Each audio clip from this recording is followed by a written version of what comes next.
Yeah, buddy. How you doing, bro? Doing all right, doing all right. It's the first podcast back new year. Trying to survive off COVID on this end. Yeah. Um, How many days has it been for you? I think 5, 6 days. Okay. Yeah. And you're still feeling it, eh? I'm on the mend right now. Tried going for a run yesterday. That was agonizing, but the sweat was good, so I was happy Right. with that. Uh, but hold on, let's start this off properly. Welcome everybody to the 2 Degrees Podcast, brought to you by the Play On Foundation. Today's guest is a special one, not only because is he a dope actor, but I am blessed to call him my best friend, and also he's all the way in French Town. Are you still in Paris, or is it another part of France? No, I'm in Paris right now, B. All the way in Paris with no accent because he hasn't been working on his French. It's Hamza. Meow, meow, meow, meow, meow. He called me his best friend. I almost cried. It's so Yeah, you sweet. did. You did. And this is like an official. Actually, I can put on the French accent if you want. J'ai pas appris mon français ici en Paris. What do you want me to say? For those of you who need Xavier de translation, he Guzman just est said fou. that he is in France. He said here in France because that is what EC means. See? Have you been Yeah, used man. I my didn't know. French tips? Have you used bonjour yet? No, no, not once. Not once. Haven't used it yet. Fair. It's okay. It's hard to fit in conversation when you're a little afraid of the language, but when you get used to Real it, talk though, I honestly thought that more people here would speak English, to be honest, because that's just an ignorant thing to think of when you're from that side of the world. And I thought to myself, my level of French should be fine for me to be here. My God, it has not been. oh my God, I am under equipped to communicate with people out here. It's definitely gotten better over the last month, but I definitely gotta be jumping into some classes when I get home. that's so funny. I don't know. It's interesting because Yeah. it's like there's, I would say, there's more English in Paris than there is in Quebec because Quebecers are just they choose to Separate. not speak English out of spite. True. See, these guys over here, everybody understands like a remedial amount of English for the most part. I just assumed because it's a cultural melting pot, which it is. There's people from all over the world here, and everybody speaks like Mm, 3 to 4 different languages, which is super impressive. mhm. But honestly, walking down the street and listening to the conversations of everyone, I've only heard two genuine English conversations, and I've been here over a month now. Like it's just Yeah, not the go-to by any that's means. so funny. But it's great. I'm loving it out here. Paris has been pretty magical thus far. Nice. Um, Tell us about like this whole adventure that you wanted to undergo. Because when did you book your ticket? I booked my ticket. I don't know. I don't remember. I'd say a month or a month and a half, 2 months before my actual trip. I Mm, booked my ticket shortly after we had a conversation. Do you remember the conversation where I was telling you, you've known it's been on my list of things to get done this year for a minute now. And your yeah, piece of advice was to just book it and sort everything out later. So I think yeah, like a week after that phone call, I booked it. nice. And it was the And best then, piece of advice I could have gotten because I was when it comes to big trips like this and doing scary things, like we just naturally want to keep everything to the last second. But the second that I booked it, it was real and everything just fell into place. nice. And then how's your daily Yeah. schedule been? Because you said you wanted to get a whole bunch of writing done. Yeah. So the original goal for coming out here was to just be inspired. To be. I've had an affinity for Paris my whole life. French was my first language. Being born in Djibouti and colonized by the French, it's been a part of my household my whole life. The Eiffel Tower is been in my bathroom and my bedroom, a big old framed picture of it for as long as I can remember. So I've always wanted to just spend a substantial amount of time out here and work on my French. So I Mhm. doubled it with trying to connect it with productivity of writing the script that's been on my mind for the last 5 years. And it's been phenomenal, man. I've spent my days going to museums, going to walks, eating really good food, meeting really interesting people, and carving out some time to put pen to pad. And the script isn't done yet, but it's definitely so much more work than I've done in the previous 5 years of just being here and forcing Nice. myself to do it. Yeah. Tell us some of your experiences. What have you done? Nah. You remember Gaston, right? Yeah. Yeah, so Gaston is a mutual friend of ours, or he's friends with a mutual friend of ours, and he lived in Vancouver for like a year, and he'd be that guy that we only ever saw when we were out and about. So Gaston, I've maybe only had like 3 or 4 interactions with him. Really cool Mm. guy, really funny, kind of wild, but that was it. I never really thought of him after he left. And turns Mhm. out that when I booked my flight and was looking for a place, I remembered that he is Parisian. He's born and raised in Paris. So I reached out to him and he hooked me up with a place, the area of which I need to find my Airbnb. He answered all my questions. And from the second that I landed, he's been such a plug. Like the guy has connected Nice. me with his friends. He's connected me with his family. Every time he had something to do, I was right there with him. And I couldn't be more blessed to have him as a really good friend now. He's shown me so much hospitality since I've been here. That's So awesome. that's amazing. I came out here not knowing, really not thinking I would know anyone and would just kind of figure it out as I've gone. But I'm really happy that Mhm. he's been so accessible to me here. So, through the interactions that I've had with him, I've gotten to actually do some work out here. He was running a workshop while I was here on one of the weeks, and I got to go in and do be a guest instructor for it and teach an audition workshop to a bunch of Oh wow. French and English speaking actors and actresses out here, which was really, really fun. He took me to hang out with his family over in the countryside, Gaston was and running we the had workshop? yeah. The boy is focused up in the last little while, which is really, really Yeah. good to see. Um, and yeah, he invited me to hang out with his sister-in-law at their home, their family home, and we ate this thing called raclette, which is this traditional, delicious meal of potatoes and cheeses, and we ate heartily and laughed and had bread and cheese and desserts and karaoke at the end of the night. And what I love about the French people here is there's so much culture, man. They get so excited to just eat Yeah. really good food, to talk politics and life, and to laugh. And Yeah. and Gaston's been a gateway into really getting to see what it's like to be amongst these people here. Outside of that, I've had a lot of solo trips to just go to museums, check out different monuments. I've hit up a siege You said you and were gonna head south, didn't you? sorry, Didn't you say you were gonna head south as well?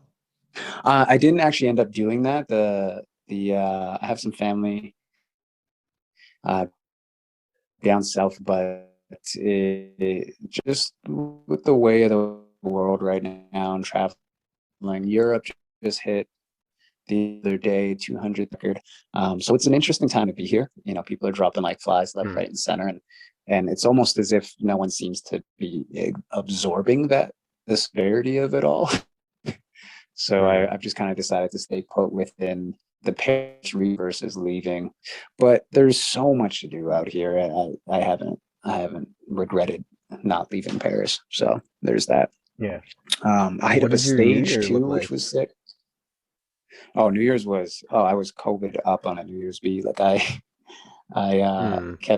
I kept it indoors. I went for a walk in the afternoon and I went to the Eiffel Tower, got some reading in, manifested a bit, reflected on my year, and then went home and made some dinner. And my neighbors kept me up till 4 in the morning, just singing the most amount of Britney Spears and NSYNC to the top of their lungs. So yeah, Really? it, the That's people so here love their funny. karaoke, man, and all the karaoke is just 2000s boy bands and like pop groups. It's hilarious. Fair. No, as it should be, because like, yeah, no, that sounds good, like a good time. If you went to a karaoke bar and that's all you heard, of course. That's the best NSYNC, part too. Britney Spears, Is I Backstreet Boys. Yeah. yeah, I realized that like at every restaurant or bar that I've been to too, they're still playing music from the early 2000s. And whereas the Yeah. language is a bit of a barrier for me to fully be myself and connect with people, the second the right song comes on, I'm literally the only person in the bar that can verbatim put my whole heart and soul into those lyrics and instantly become Funny. everybody at the bar's favorite person. So that's the cheat code That's to Europe, guys. Just be brush up on your early pop music and you're good to go. that's insane how American music has molded the world. Yeah, man. Popular music. They can not know a lick of English, but they will be able to verbatim sing every single one of those early songs. For me, it's like when I hear when I hear them say like do rap lyrics, I'm like, how are Yeah. you nailing these rhymes, but you don't know English? Art, man, it connects us all. Word, Yeah. word. Man, how have you guys though been? Yeah, this road trip of yours, like this is the first time we've really gotten to spend some time chat. How are you keeping? How's everything, man? Yeah, everything's everything. Big up Lauren Hill. No, it's like we got to San Diego um on the 24th. That was an adventure in its own because the truck broke down again one more time. Wow. Um, How many times fuel total pump. now? I want to say five, 4 or 5. Wow. Monique says 9, but I don't think it's that much. But so and then apparently too, like Ford in the U.S. um outsources all of their manufacturing for parts and stuff from Europe and from China, surprisingly.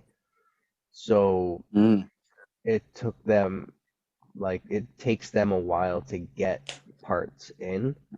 Um, right. when we pulled into the Ford, they didn't have cars for sale. Like their lot was empty because of that type of backlog. And so, which is super surprising in regards to the automotive industry, because why wouldn't they just get stuff from Canada? But COVID has apparently really affected Yeah. the automotive industry in the States. And So how's COVID luckily, been? Sorry, how's COVID affected your trip? Like it sounds like you guys just got hit with it, but what's the climate like? What's the temperature like across America doing your road trip and Canada? um, well, surprisingly, the goal with the truck was like just to stay as rural as we could, not really head into the big Mm, cities. So whenever we went places, we'd still have our masks. The majority of the places that we went to, they weren't really focused on it being a problem. Not a lot of people were wearing masks, but we're also right. kind of on the outskirts, and we're doing a phenomenal job of avoiding it all. And then we get to her parents, and then it's her parents that have it. Oh So then it's like we no. drove straight to COVID. Yeah. And then we got hit. So you didn't But you didn't bring it to them. They gave it to you. yeah. So it's a family affair Yikes. here. No, but we it's so funny too because like we got here and then her mom's feeling a bit under the weather and then we're all sitting down. I want to say it was like for lunch or something, and then her mom got her test results back, and then in that moment, like her dad just like politely kicked us out. It's like, okay, you guys got to go back to the truck now. And then we get back to the truck, and then it's like, okay, we need to get tested now. And then so we get tested, and then I have an inkling that I have it. Monique's very, she doesn't have it. She'll never have it. And so when she got her test results back, she was more upset at the fact that she was positive versus the fact that she actually had it. I'd say that was her biggest symptom was her anger. Right. But so now we're just trying to get over it. You and me both, Monique. We're on the same page. Oh man. And then Dayquil and NyQuil has been my savior for this round. Because for me, whenever I get sick, it's always Buckley's. Buckley's has always Mm, done wonders for me. Was it you right. who read up Drank why a whole there's no bottle of Buckley's here? Buckley's. Oh yeah, No. before it says No. Americans want us to die. So Monique discovered um why there's no Buckley's in the States. According to Cora. According to Cora, um Big Pharma essentially just bought out Buckley's because it works. And it's like why have something on the market that heals people when Big Pharma's not going to get that much money? So they decided to say, True. nope, there's no Buckley's in the States. So, which Man, is I hella have ironic. horror story with Buckley's, man. Buckley's is I had a lung infection once, but I didn't know it was a lung infection. So I was Mm. coughing just consistently for weeks, so much so that my ribs bruised themselves from the contractions of the consistent coughing. I had to go to the hospital and all that. But before Wow. going to the hospital and figuring out it was actually a lung infection, I just thought I had a bad cough. So I just Mm. guzzled Buckley's. And for those of you that are listening that aren't aware, the whole ad campaign for Buckley's is the fact that it tastes disgusting, but it works. Yeah. Yeah.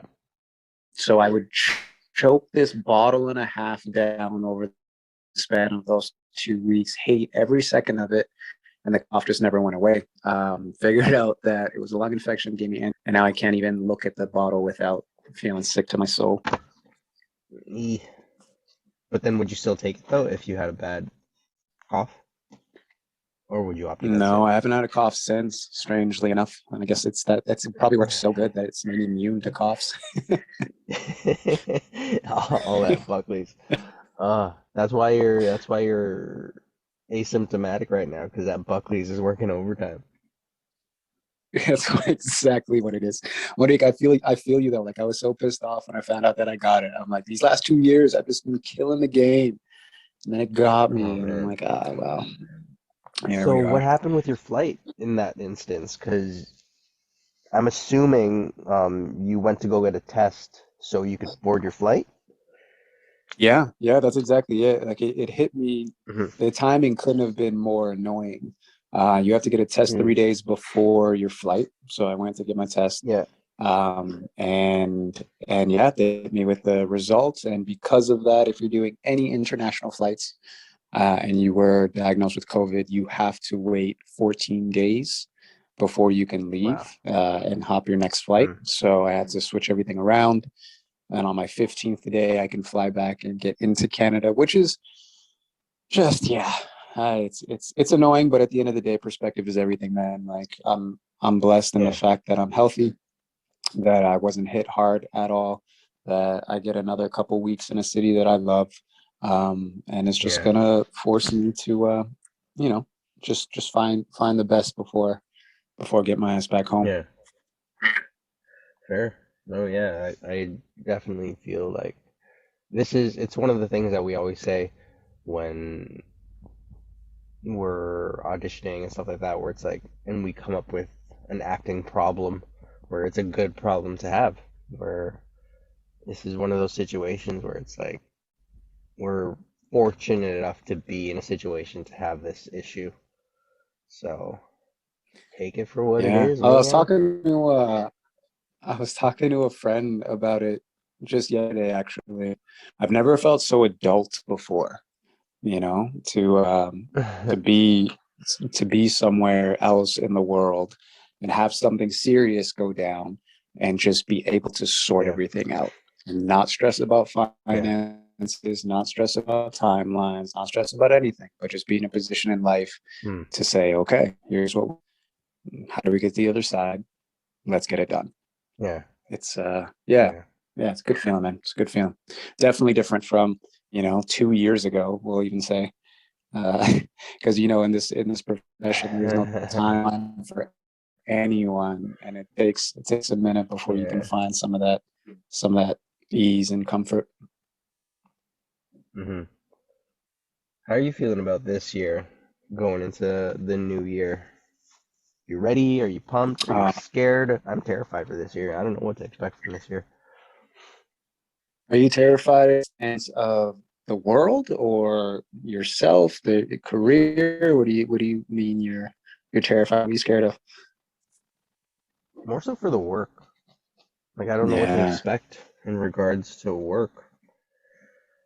So, Mhm. and then I'm hearing all these interviews with the last one I just heard yesterday was with Woody Harrelson, and and then the one before that, Halle Berry, when they mentioned the first time they got an Oscar nom, and it's like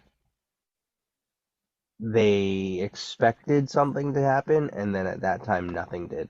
And then for Woody, he was like when he got his Oscar nom, like nothing happened for 5 years, and it's like it's relatable, but at the Mm. same time, fuck. Like, what does that mean? What does that make of my acting career, acting journey? Where what work can I expect now from this year? Am I gonna get something? Is this when my drought starts? Yeah. uh, Yeah, no, I hear that. I 1,000% hear that, man. That's kind of the thing that, man, like it's not that I wish someone would have told me that, but I almost wish someone would have told me that. It wouldn't have changed anything in my personal experience and journey of wanting to do what I want to do in this career of mine, but we have to be so damn near delusional in our own abilities and our hmm, own journey to look at the statistics, to look at the facts, to know that there is no timeline for any of us. yeah. Morgan Freeman, his first televised gig was counting bubbles on Sesame Street, and Uh, he was damn near 40 years old, already had gray hairs. Like there is no timeline for any of us. The hmm, hardest, I mean this with all my heart, man. Like I think this is the hardest profession in the world to choose because of the uncertainty. You can't yeah. just go to school and then have a job waiting for you, or even have the opportunities for work waiting for you. There's no timeline, and we're in a world where it's so easy to compare. It's so easy to fall into the traps of other people's stories and their times and Yeah, no, I agree. Like it's just one of uh, those things where it just really keeps you on the edge of your seat because we have absolutely zero control. But I don't know, it's fun. yeah, we gotta find the fun in it, right? Oh man. In The- regards to this industry where it's like you were you came out to Vancouver and it's like you were absolutely eating up the Hallmark scene um before COVID happened, and then when COVID happened, so many Canadians got their shot at, I guess, getting their big breaks in the Hallmark scene, especially, and getting your first leads and all that. Um, what was your Hallmark experience like, considering you had to get in, you got in before everybody else, if that makes sense? Yeah, yeah. I think so. When the pandemic first happened, or when the lockdown first happened, we went about 3, 4 months where no one knew what was next. Mm. And before that happened, I was on a bit of a wave, which was great. Since moving to Vancouver, A bit for of a those of you wave. listening, sorry, A bit of a what was wave. that? You how many Hallmarks did you book in that one Christmas season? I think you were in like I five don't know, Hallmark man. films. Yeah, but it wasn't even just that. Vancouver was very good to me when I first moved there. I actually left Toronto Mm. because I wasn't getting any opportunities out there, and to pick up and make the decision to leave my friends and my family in the city that I adore to just be put in a position where I have more opportunity was a difficult one. But within a year and a half, I was nominated for a Leo and I won one out there, and that's a big thing for this city. And instantly knowing that, this city is appreciating the work that I'm doing here, and they're opening up some doors for me. I booked, my first ever supporting role in a Lifetime movie, which was, a holiday Lifetime film, which was huge for me. I got to work with Kyla Pratt, who I had a crush on my whole life before getting an opportunity to work alongside her, and the city offers so many really cool opportunities in the American market. There's a lot of CW and Netflix. How And did you hear about Vancouver? well, I lived in Vancouver and I went to theater school in Vancouver when I was younger. So I already knew everything about this city. Mm. It wasn't for me. I spent my grade 12 year Hmm. here, did a couple years of theater school, and then I went to Toronto. And it's always been in the back of my mind. I always knew that Vancouver had different opportunities than Toronto. I also knew that Vancouver didn't have a lot of minority talent. So just Mm. knowing that if I were to go back to a city that was like meh to me, I at least knew that I would have opportunities to be able to do what I love. And with Mm. that delusional belief that we have to have in ourselves, I just knew that, okay, if you let me audition, I promise you, I'm gonna get some. And I was lucky enough to Mm. be right, So, Yeah. so the one of the lanes that I found out here was these Lifetime movies, these Lifetime thrillers and holiday films and Hallmark holiday films and yada yada yada. Vancouver's huge for that out here. So when the pandemic happened, or sorry, when the lockdown happened, and no one knew what was next, no one knew when we were going to get back to work. The second we opened up, it was the Lifetime movies, it was the Hallmark films, because Yeah. those projects are in and out in 2 weeks. They're a well-oiled machine, Mm.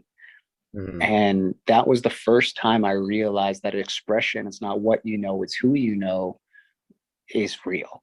And Yeah. not to say that, you can't know things, you can't be talented, yada, yada, yada. But the fact that I got into that world right before the world shut down and right when it opened up again, these directors and producers and everyone from the top down were panicked and they were scared and they didn't know what was Yeah. next. I was on the first set back in Vancouver on a project, and I could see it firsthand. No one knew what the hell they were doing. But what the thing that made my life better, before everything shut down, I had made the right connections. I'd worked with these directors that I adored on multiple projects. I've made friends with, genuinely connected with these producers and these executives in a way that has garnered more opportunities. So when the world is starting to open up again and they have to take a chance on someone, they're going to take a chance on the people they can already vouch for. So right when the world Yeah. opened up again, it was the busiest year I've ever had. And half of the Oh. projects that I had thereafter were offers, just from the impression that I made beforehand. So yeah, it was a Yeah. difficult time for a lot of people, but I think to answer your question, being in that world right beforehand and having to see what's up afterwards is they really look out for their own. They really look out for the people that they've worked with. And yeah, it's a great family, man. It's a great crew to be a part of, to just be able to do what we do. You're a podcast person. Have you came across the podcast Business Wars? No, not yet. Give that one a shot. There's a really interesting one called, I want to say it's labeled Christmas Wars, where it talks about Hallmark versus Lifetime. Mm, And it's like it's fascinating to hear like the logistics behind, you know, that industry, where them trying to capitalize off of this particular market and yeah. what it takes on the production side that we as actors don't even fathom while we're trying to memorize a script. So give that a shot if you get a chance. Yeah, That's time. 100%. So down to give that a listen. Actually, the film that I'm writing right now is a Lifetime themed thriller. That's the Sweet. that's another thing that's really cool about, the opportunities that they allot for their actors is, they, at least the production companies that I've worked with thus far, and I've been lucky enough to work with, it is that sort of that Mhm. family mentality of, okay, you've already led one of our features, you've been a supporting on a bunch of our films, we Nice. like you, we like your work. Okay, have you written something? Great, send it my way, I'll take it seriously. So many of the stars out there write their own films, produce their own films, get opportunities to direct their own films. And yeah, I have nothing but good things to say about that. Is that then the direction that you want to branch off into? So I think we've spoken about this before in regards to being a triple threat in Hollywood, where back in the day it was actor, dancer, singer. You needed all three kind of to make yourself known and imprint yourself. Well, now the pattern's sort of becoming actor, writer, director, or actor, writer, producer, actor, director, producer. Are you trying to branch off into that world now, or is it always just going to be acting for you? Oh, 1000%, man. Hmm. I've always envisioned making my living as an artist, Hmm. whatever capacity that plays into. Acting has always been my first love, and it is always going to be the lion's share of my heart, and attention will always go to telling stories through that medium. That doesn't take my excitement to write, to and potentially direct one day, to produce, to I want to be in the storytelling business. I am in the storytelling business, Hmm. and I think the more that we can add to our skill sets, the more hats that we can put on, the better it will inform us as actors and make our Yeah. work that much better. If you were to get a proposal tomorrow of, okay, we want you to star in this film, or we want you to direct this film, which would you go for? I guess it depends on the project, Hmm. really. If it's something that really speaks to me and the character and the role in that regard, I'd pick acting all day. Yeah. But if it's something that, it really speaks to my heart, and it's a story that I feel like I could tell differently Hmm. through a director's lens, I would 1,000,000% want to give that a shot. That's Um, fun. yeah, My yeah. How about son's yourself? Same question. um I think I'd want to live in the the writing world. That's that's where I think the fear sits, because Mm, I don't know, it's hard to just dive in and just sit down and just write, but then when you do, I don't know, I like that genesis of a moment where you just have so many ideas coalesce and come onto this paper in what you would think is an organized fashion, whereas when it's just in your brain, you don't know how to put it all together yet. And then once you have it all Mm. down and it's in order and it's in a particular format where it makes sense for others to read, I think that's a pretty magical space. And to do that consistently, I think is the real task. Where I don't think Oh it's yeah.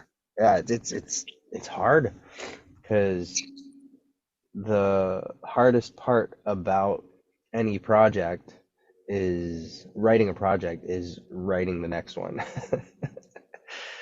So it's like you have this idea, you get it down, then all of a sudden you're expected to have something else ready to go on deck. So I don't know, Yeah, because man. I can't as even think that far ahead. Fuck. I don't want to downplay our industry, but uh, what are we doing except saying words? Where it's Mm. like, sure, we have to bring it to life and we have to make it make sense, but that's all we're really doing is we're just saying words. We're Yeah. and it's always that silver lining and that thing that we always have to explore when we're trying to talk to other actors who are first starting off in the industry. It's like, oh, how do you make it look so easy? And it's like, well, you just got to be in the moment. As soon as you're in the moment, everything follows, and it's easy. Where Mm. it's so hard, it's easy, if that makes sense. And it's so easy because it's hard.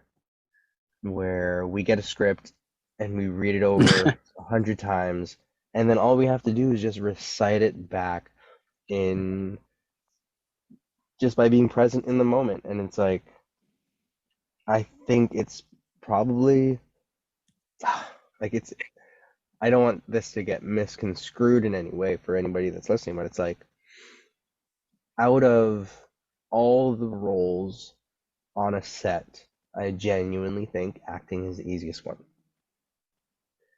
I think we have an easier time than your DPs, we have an easier time than your gaffers, we have an easier time than the executive producers for sure.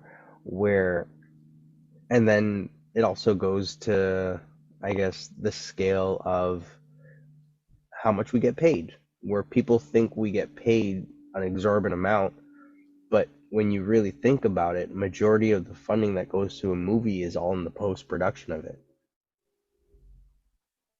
So it's like, Mm. Well, I guess we, on that note, it's like I agree with that, but at the same time, I could see it argued the opposite way. We think that everyone else has a harder job because they do for us. We find what mm, we do, our passions, to be the thing that is so natural for us. We have to recite these words.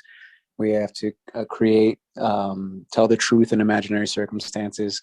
Easier said than done for people who make it their living, who make it their profession to know how to do that. If you gave a gaffer or a DP the opportunity to be in front of a camera, what is it, 90% or 75% of the world's population, their greatest fear being public speaking, let alone mm, being in front of a camera with 100 people staring, with a ton of money behind, every frame being shot, making sure that the pressure of not only being prepared but having choices made and being malleable enough to be able to create with other artists and directors and cinematographers.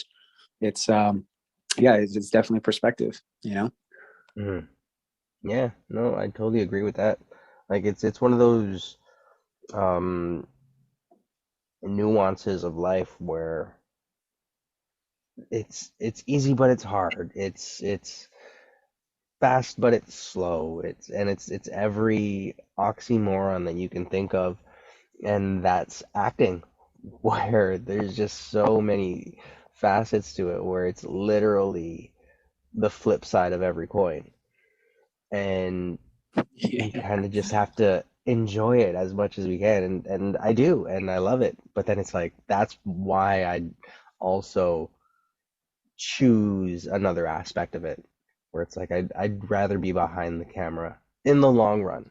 As much as I love Mm, playing on screen and in front of the camera, I think a lot of the magic happens behind the camera, and I want to be a part of that. yeah. Yeah. Well, keep me in the loop whenever you start directing, man. I think you'd make a stellar director, and I'd love to Thanks, man. be a part of whatever you got cooking on your end, B. Ah, that's the goal. That's the goal. So what's going on in your end right now? Because like, what are you doing just to pass the day, other than go to cafes? And have you kept that up, going to a cafe and reading a book and all that while you're there, or has your routine changed?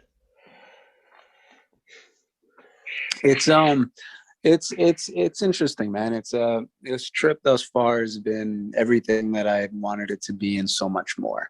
The last week has been pretty difficult because of COVID and having to be self-isolated for a while. The mental's definitely been tested Mm. severely in the last little while. Yesterday was the first day that I can get out of I felt isolation and be around people again, Mm. which was nice. But it was raining all day and it was cold, so what are you really going to get up to?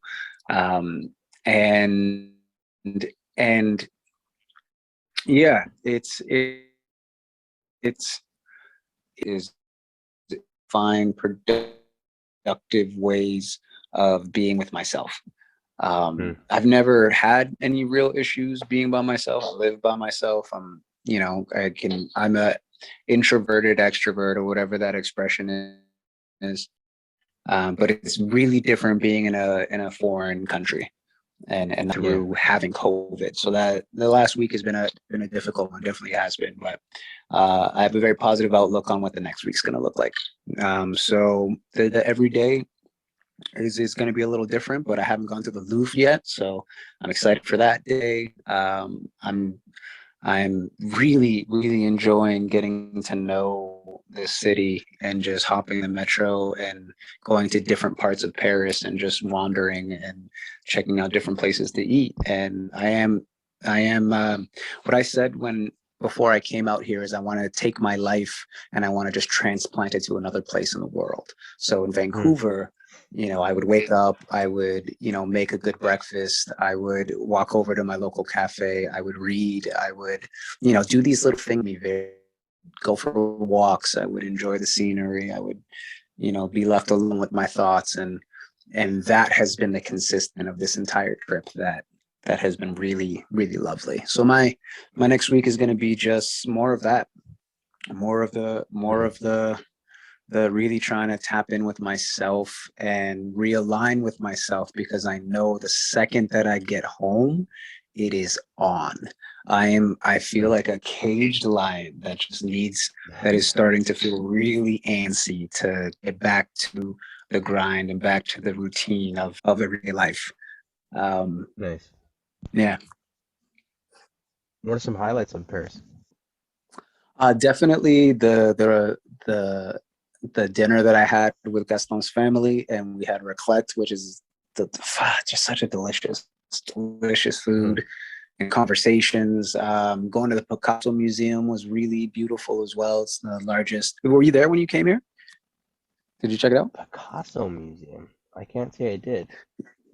It's I the was largest just when I collection. was there, it was just all about drinking and Yeah, and just true. enjoying that side of Uh, Paris and champagne. That was my Paris just experience. balling out of control, right? Nah, I'm out here to get Because inspired. it's oh man, Just so debauchery, right? that's where champagne's from. Well, You gotta have it. I checking out the Picasso Museum's the largest collection of Picasso's works in one roof here, which was magical. And Was honestly, Picasso French? Picasso? No, he's not. But he did a Oh, lot of his work out here, and a lot of his most popular works out here. So he's hmm. yeah. everyone reps them. Also, the Eiffel Tower, man, will never get old. I was staying for the first month that I was here. I just moved over to like the 11th ward now, but before that, I was 30 days in the heart of it. I was a 10-minute walk from the Eiffel Tower, and I went there damn near every day with my book Yeah, and got my you kept reading in. posting stories of it. Like, I get it. Man, You've seen the Eiffel I will Tower. never, it will never not be the most magical thing in the world to me.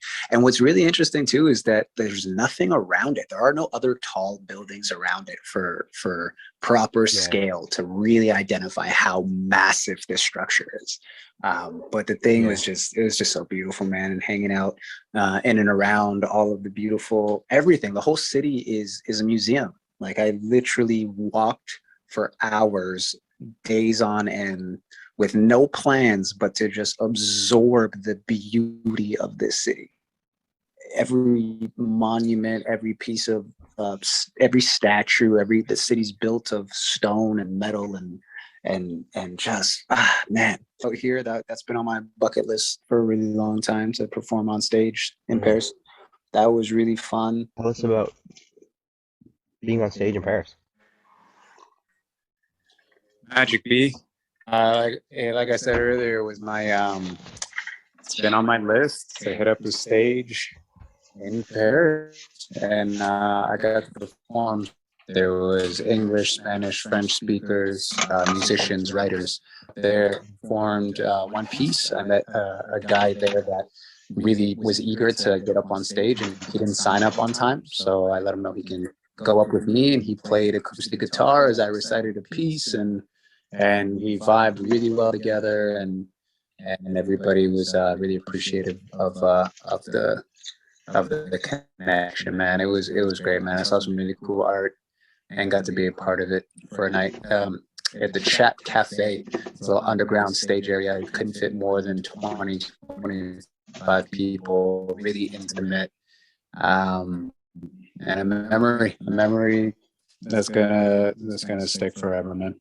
You know, just finding more opportunities to add to the memory banks, you know.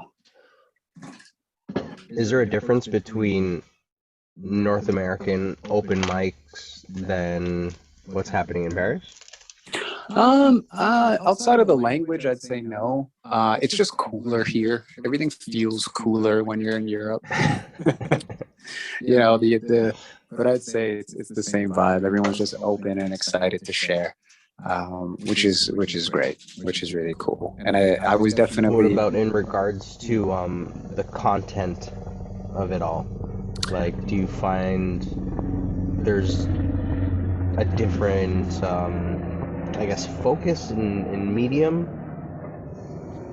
Not really. I mean, we're all saying the same things. We're just saying it in different languages. All the pieces were either about love or about the state of the world or were comedical. And yeah, we're all saying the same things. We're just saying them different ways. What is the political state in Paris right now?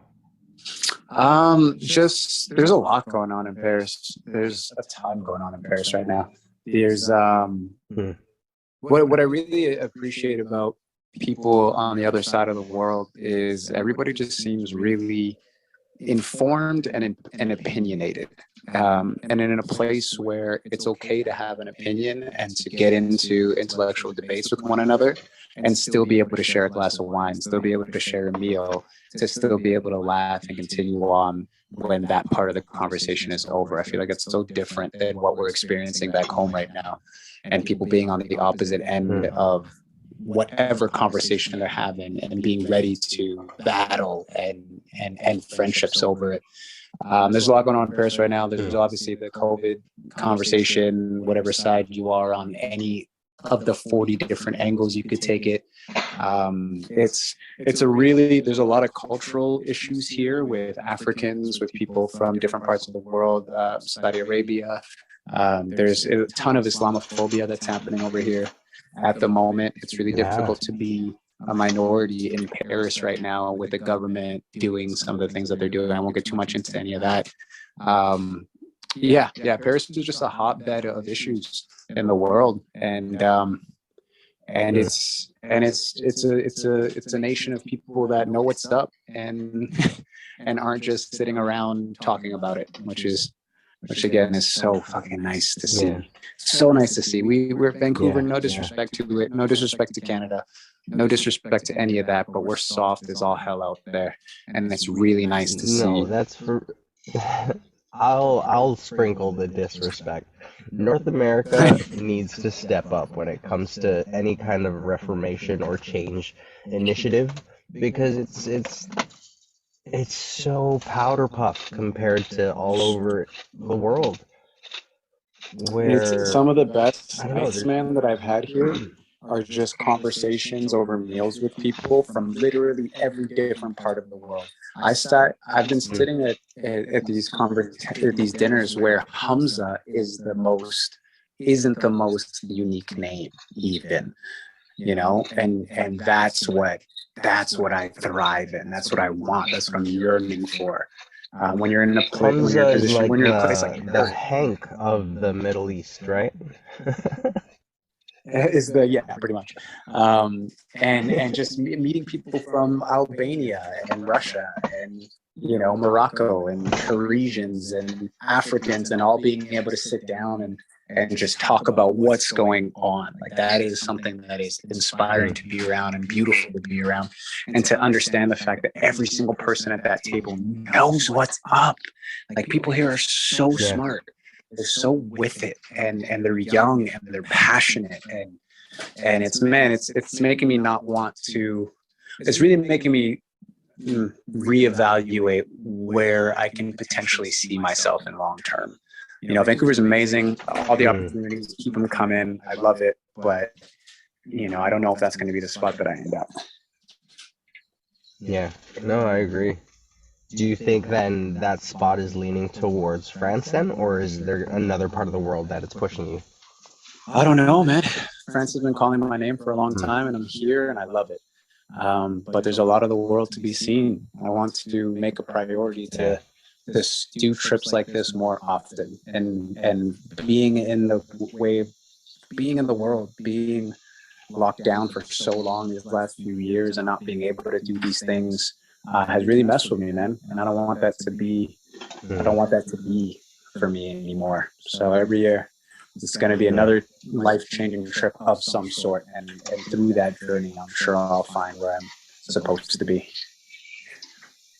Do you have any inkling on where you want to go next?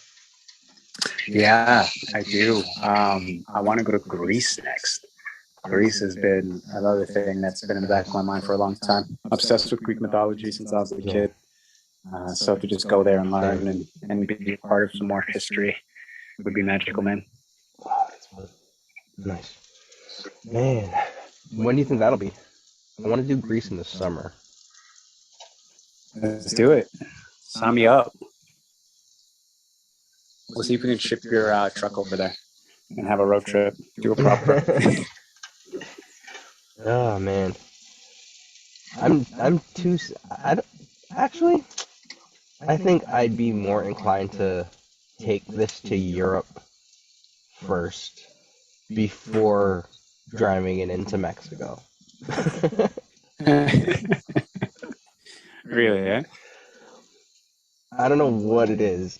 Am I really that jaded from movies to not go into Mexico? Or is there a legit, fear that I should be harboring right now? I don't know if I'm doing myself a disservice by not driving south, or I don't know I what it mean, is, you're but so I hope. close to it right now. I say Yeah, go I'm for it. literally like, You're right there. what, half an hour away from Tijuana. Go see what happens. Go make some memories. I think I'd be less apprehensive if this literally wasn't all of my belongings and Monique's belongings. Like this is our home. This isn't a vacation sprinter. This is like everything that we have. You remember when we first took that truck out on that first trip to Golden Ears? Oh my god. You tell Monique that story? Yeah, but like, there was so much wrong with this truck. I look back Oh on my that god. trip and I'm like, that makes sense on why it got so hot. The Because whole time, the entire time, this like our boy was stressing, and I was there just trying to be his like homie. I'm like, I got you, B. Let's get out of this comfort zone. Let's go on our first trip. Let's have a good time. I was on vacay, literally floating in a lake with no worries on my mind. Couldn't be happier. And this kid is floating beside me, stressed out of his mind. And I'm like, bro, what's up? He's like, yo, all my shit's there. Like, I can't just be calm. I can't just chill. Like, what happens if they put a boot on my truck? Or what happens if they just take it? Like, oh, I oh couldn't stop man. laughing the whole time. That was the funniest. I had such a great time, and That's it's because so you much at couldn't your stop expense. laughing. It's because you were on shrooms. That's why you're tripping. Oh my god. Oh my You know god. what I That was such regret a though? tease. I What's that? regret responding to the when the Rangers came and knocked on the window. I think Yeah, we should have stayed quiet. we should have just stayed quiet and just let them go away. And I think we would You have say gotten away with that that. sometimes and it doesn't work out. Like the No, times we did shrooms and you thought that if we we're not stood still, talking. no one would see We're not us. talking about shrooms. We're talking about being in the truck when they were telling us we couldn't sleep overnight there. Because like Yeah, they they were pulled up just at like 2 in knocking the morning. to rile. But then that was the thing was like they were just knocking to rile us up to see if there was anybody in there. But if we But just remember, stayed do you still, remember how stressed we were too before we even went to bed? Because here we are on shrooms, already paranoid, and we're in the middle of why are you buttfuck saying nowhere, we? I bro. I took the stress for the both of us. No, no, no. You. Oh yeah, no, I wasn't stressed. No, I was freaking out though because I'm like, okay, this is my first night. We're in the middle of a forest. We don't even know if we're allowed to be here right now. Fuck this shit. I'm going home in the morning. Do you remember that? My life, Hamza. Oh man, that was a time. That was a good time. This boy was so unprepared for our trip. I really hope he figured it out for yours. I really hope. I was Oh, I unprepared, feel for but I you. was prepared because like In the when I just unprepared, decided to turn the honestly. generator on, then everything kind of like mellowed out. Yeah. Oh man. Remember when they called the fire trucks on you too? Oh man, Yeah, let me just share yeah. this story. Let me just share the story for your listeners real quick because this was a good time. So we spend the night with the Rangers knock on the thing. We got a dip set. We find a different spot to sleep. It is what it is. Next morning, we're making our way back, but X decides to chef up. So he opens up this thing in the back. He starts making breakfast. It is what it is. We have a delicious breakfast. We have some eggs, some toast, some peanut butter. We park up in a place where there's a little cafe around the corner. So I dip. X has a quick shower. I go in. I'm grabbing coffee. I text them. I'm like, yo, do you want anything? What can I pick up for you? I get no reply. So I'm like, all right, whatever. I grab the coffee. I take us in the span of me walking in and out of that cafe, no more than like 5-10 minutes max.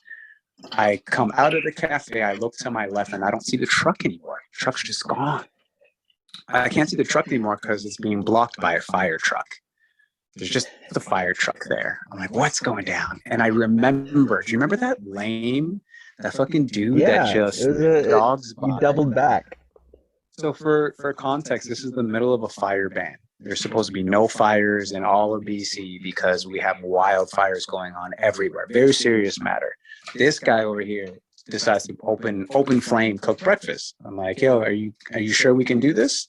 And you said something like, oh yeah, I looked it up. So I'm like, okay, why would I distrust the guy who's just makes it sound like he knows what's up? I'm a city boy. I don't care. You tell me you looked it up. Let's have some breakfast. We eat our breakfast. This dude jogs by, looks at us, like you can tell he's not happy with what he's seeing, and then jogs all the way to the stop sign, doubles back, comes back, He and says, wasn't "Hey, you guys happy are there not were supposed to two do that." colored people enjoying breakfast. That's what he didn't like seeing. Or he didn't like the fact that I'm sure his house is 2 feet away and there's wildfires everywhere, and he's stressed. But yeah, So he doubles back, and it's one of two people. It was either everyone that walked by was like, "Oh my God, this is so great! This is your home, and you guys are making breakfast. They're so friendly." But this guy just looked Yep. like he had a stick up his the whole time. Doubles back and then runs off. And of course, he called the fire department. I come back out. X is like deals with them and dips. So within the span of 24 hours, you have park rangers kicking us out of places. We have firefighters coming through, being like, "You guys are dummies. Take out, like, stop doing what you're doing. Just fish out of water on an adventure. Best trip of my life. It was great." Yeah, no. There was one incident where we parked in it was a Target, I think. But then it it just so happened this Target was in a parking lot that was also connected to like an amusement park. So it's like you can't park there because it's an amusement park. But Right. literally 50 feet away in the parking lot next to it was the Walmart lot that everybody else was sleeping in. So I was like, all right, whatever, we went there. But I think that was our only real, hey, you guys can't sleep here moment. No, Las Cruces Police Department with the pigeons. What happened? Oh, there was like, so when we were sleeping at a Ford lot because we were waiting for we were in New Mexico waiting for the truck to get serviced. They had sensors to detect if people were like on the property and on the premises. And it kept going off every half an hour, and it was pretty much this automated voice saying that you're on private property. The Las Cruces police has been dispatched, and you must leave immediately. Blah blah blah blah blah. And it kept going off, and it's because there was a whole bunch of birds there that kept setting off the motion detector. But it was a very automated robot voice. So it was like, think RoboCop. It was RoboCop. RoboCop was telling us to get out. But the joke was, no, we couldn't. The truck couldn't move. But like, the joke was that went off maybe 100 times, and there was no police. So it was like some. So if I was a local there, if I was just a punk kid, and I learned that this was just an announcement to scare me, I'd be there all the friggin' time and just staying there, sticking it to the man whenever this voice comes on the intercom. Until the one day RoboCop actually shows up and lights y'all up. Oh man, good times, good times. Yeah, I can't who knows wait where to the see next you adventure guys. will be. Honestly, I can't wait to see you guys in real time and like share a meal and get to hear all of your adventures. I'm sure you have stories for days to share. Oh yeah, no. When it gets warm, we'll make our way back up. Plus, I don't think we can be here past 6 months. Yeah. Looking forward to it, man. I miss you guys. I really do. Yeah, I miss you too, man. All right, but I think this is it. I think we gotta leave. But All right. no, Hamza, it was really good catching up, man. And I'm happy you're healthy and you're asymptomatic. Screw you. Ah, Hey, I'm Monique, pretty some of sure us just are built that way, I'm pretty sure like this is just a sign that I'm subjective to experiencing the symptoms. Because like, remember the first time before like all the lockdown happened and I felt absolutely shit? Pretty sure that was also COVID. Were you? Yeah, because you never got diagnosed with it, but it was also really early, and I don't know if anyone was diagnosing things. They were. I was like the subject to one of the first nose prick things, like the early ones, the one that literally went to your brain. Oh, so they said that you had it at that point? No, they said I didn't. But then with the symptoms that I was feeling and how absolutely bedridden I was, I don't think it was not COVID. It had to have been because I've never been that sick ever. Even this instance was a lot less severe than that one. So I Yeah, think you're that's out just, for a minute. I think I'm deal with COVID. If there's COVID, I'm gonna catch it. I'm gonna feel like shit, but I'm not gonna die. Attaboy. I guess that's a good sign to. Good I boy. know Let's get those that's my boosters immune in so we system. My can immune system is telling me that. Oh yeah, I gotta see when I'm eligible for a booster as well. So much going on. If we're gonna wrap this up right now, both of you, what are you the most excited about for your next year, 2022? What is your number one thing that you want, or you're working towards, or that you're getting excited about? Hmm. Hmm.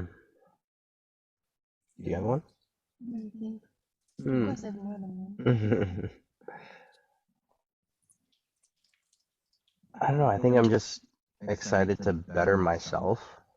Not anything specifically or directly, but like just getting back into a routine for working out and just getting my body back to a place where it feels comfortable is my main focus for this year. Nice. Because the way it's feeling now, yeah, it is painful, but I just need to get it back into a routine. I hear that. And then I think with that, like I'll get back into like a more of a balanced routine of reading and just writing and any other artistic creative thing. I think that'll fall in line, but I think I just need to feel like I'm one with my body again. That's me. Okay. How about you, Monique? I'll second that. Maybe also figuring out this freelance stuff so I can continue doing this lifestyle on the road. Did you catch that? Part of it. You aren't too close to the mic or the phone. Talking about just figuring out like her freelance stuff so she can be a part of this lifestyle more. And Yeah. my yeah. There's something so appealing about being a digital nomad, you know, to be able to work from anywhere you want in this world, but then actually not just sitting at home, but being able to hop in a car and fuck off somewhere and just still be able to support yourself. I think that is more and more becoming a reality for people, and it sounds like a beautiful life. I mean, everything comes with its own set of challenges, but there's just something about that I really admire out of the both of you guys, to be able to not just talk about it, but to be about it. So that's definitely a source of inspiration. Yeah, well done, guys. Well done. Thanks, man. What about you? What's on your end? What's Hamza in 2022 like? Hamza in 2022, it's consistency, man. Consistency is the thing that I have been turned on to in the past year. 2021 has been a very, very blessed year for me in all aspects. I've really gotten to learn more than I ever have, and take chances and challenge myself and just experience more life. And that comes with highs and lows. And I'm always happiest when I feel like I'm in the midst of doing and in the midst of learning and growing. And I want 2022 to continue that wave. And I want it to be consistent. I think on the other side of consistency is everything that I've ever wanted. And I really want to challenge myself to hit that mark this year. And it starts yesterday. So I'm excited to see what happens on the other side of consistency this year. Nice. Here's to consistency. Here's the consistency, guys. Also, I'm diving into the sober category for this year as well. Boy, so you've had a crippling addiction to not only alcohol, but performance enhancing drugs, mind altering substances. And I think it's the absolute best for you to take a step back, because let's be real, man, we've been worried about you, all of us across the board. I hate you so much. Monique wants to know Am if I you're reading reading anything? anything lately. Yeah. I Yeah. just finishing up Will Smith's memoirs right now, which he came out with a book, and it's been a fun read. It's not. I don't know. Everyone knows so much about him. I've been such a fan of his growing up that I'm not really learning anything new in this book. I'm more excited about my next book, which is Way of the Peaceful Warrior. It's the next book in the series. They have a couple of them, but I definitely recommend it. It's by Dan Millman. If you're looking for something really cool to read, Way of the Peaceful Warrior. Brilliant book. Nice. Dope. What's the first one called? Way of the Peaceful Warrior, and then the second one is like Way of the Peaceful Warrior with some sort of subtitle of whatever. I still gotta go pick it up. Gotcha. How many ways of the peaceful warrior are there? Oh, Isn't the way there's just many to of them. not go to war? It's actually a Dope. really interesting book. Just I can't stop raving about it. It's probably my most favorite book that I've read of 2021. But it just follows this guy that needs a bit of guidance, and he meets a stage in life that challenges a lot of his beliefs and his way of thinking and moving, and it's you're reading this book and really trying to figure out how much of this is real and how much of this is fiction. But at the end of it doesn't really matter because all the lessons really seep in. So yeah, Way of the Peaceful Nice. Warrior, So Dan Millman, check it out. Kind of like Batman. Exactly like Batman. Exactly like Gotcha. Batman. Yeah, because I try not to went feed down into that it. big cave No, thing, and then bats came, and then he's trying to be like peaceful and stuff, and no. then he I realizes that just agreed with you so you wouldn't have to explain it. But here we are. Cool. here we are. Is there an overlap between Will Smith and the Peaceful Warrior? Yeah. There's some. Will Smith's a pretty wise dude. He's figured out some things. It's really cool to read just how much he was of the fucking guy, though. Like, we remember he was the king of the summer. He was the king of blockbusters. Broke every record. Yeah. Like, people today don't really know how much Will Smith was that guy. So that's a really cool thing to like read about from his perspective of his life. Does it go So, yeah. into his challenge with like mental health and stuff? Yeah. It does. Because as he was being that guy, he had some things, he had some demons he had to sort out.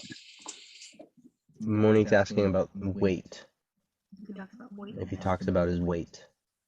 He hasn't thus far, but it's just now starting to get into the recent parts of his life. Because so far, before that, is childhood, and then superstardom, and now I think he's shifting into his life now. So Yeah. we'll see. Dope. Fun. Good stuff. Awesome. How does your steak? Do you hear? Listen this up. Hear that sizzling? So I cooked it just a bit, and then I stopped it, and now we're finishing it up. We're gonna eat a delicious meal. This has been really, really fun and enlightening, guys. Thank you so much for having me. I hope I'll have you. I want to interview you guys. Period. I'm gonna get up to some stuff when I get back home. I'll fill you in later, but here's to having you guys on my side next. Exciting. Sounds good. Can't wait. All right. Much But in the love, meantime, everybody, thanks for tuning in. 2 Degrees Podcast brought to you by the Play On Foundation and with our lovely guest today, Hamza Fouad. Follow him on all his socials and what he has coming up, everything in the details below. And other than that, y'all have a great day.